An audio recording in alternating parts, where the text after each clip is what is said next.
বলছি শুধুমাত্র যারা আজানের আগে এসেছেন তারাই জুমার খাতায় নাম লিখিয়েছেন, আপনি নাম লেখাতে পারেন নাই। তাহলে আপনি কিভাবে আশা করেন যে আমিও জান্নাতপ্রাপ্ত, আমিও মুক্তিপ্রাপ্ত হতে পারি?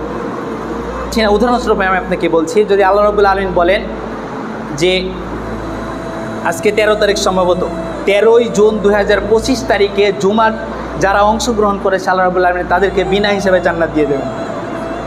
সুবহানাল্লাহ একবার বলুন। যদি আল্লাহ এমনটা করেন তাহলে আপনি কি বিশ্বাস করেন আপনি জান্নাত পাবেন?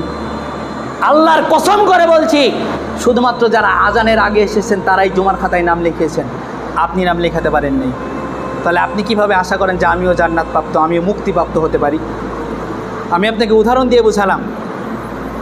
আপনি যদি আজানের আগে আসেন তবেই গিয়ে আপনার আমল নামায় ফেরেশতাগণ দরজায় দাঁড়িয়ে থেকে বসে থেকে তারা শুধুমাত্র লিখতে থাকে আজানের পূর্ব মুহূর্ত পর্যন্ত যে কারা কারা জুমার মজলিসে উপস্থিত হচ্ছে।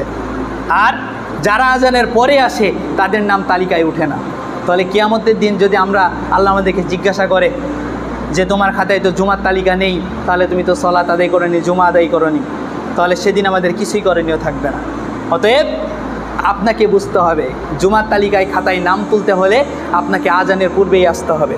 আমি আরও একটা বিষয় বলছি, আমি আলোচনার মূল বিষয়টুকু আলোচনা করব আপনাদের মাঝে, এই সময়টুকু আমি পাইনি। আমি আলোচনা শুরু করেছি প্রায় 1টা নাগাদ, অর্থাৎ 15 মিনিট আগে, আর আধা ঘন্টা শুধুমাত্র বাড়তি বকবক করে গেছি। মানে আমার মাথায় আলোচনা আসছেই না। বিষয় আছে আলোচনার, কিন্তু আমি আলোচনা উপস্থাপনা করতে পারিনি 2-4 জন মানুষের কারণে। কীভাবে আলোচনা করব বলেন?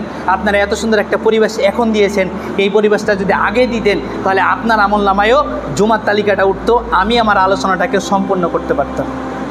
তাহলে উভয়ই আমরা বঞ্চিত হলাম।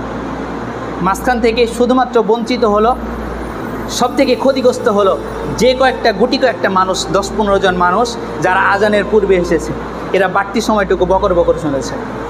তাহলে আপনার জন্য ওই ব্যক্তিরও ক্ষতি হলো, আপনার জন্য আমারও ক্ষতি হলো। তাহলে আপনার জন্য আপনার নিজেরই ক্ষতি হলো, আপনি এটা চিন্তা করেন না। আমি আপনাকে বলতে চাচ্ছি কি জানেন, শুধুমাত্র ইলমের জ্ঞানটা না থাকার কারণেই আপনার এই দশাটা আজকে তৈরি হয়েছে।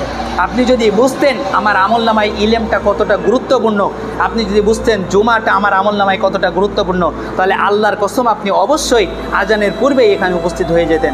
আপনার ইলমটা, সঠিক ইলমটা না থাকার কারণে আপনি এই যথাযথ সময়ে উপস্থিত হতে পারেন নাই।